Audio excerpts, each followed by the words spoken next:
সুভাষ বন্ধু হে,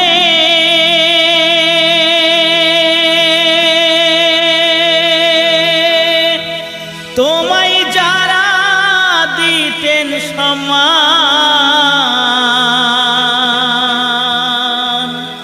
স্বর্গে গেছেন ডাক্তার বিধান। গুরুদেশ বন্ধু গিয়াছে ছাড়িয়া,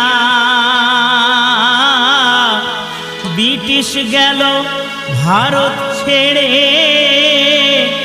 এসো তুমি দেশে ফিরে, ব্রিটিশ গেল ভারত ছেড়ে। এসো তুমি দেশে ফিরে। আমরা আছি বেঁচে কি যে ব্যথা লইয়া।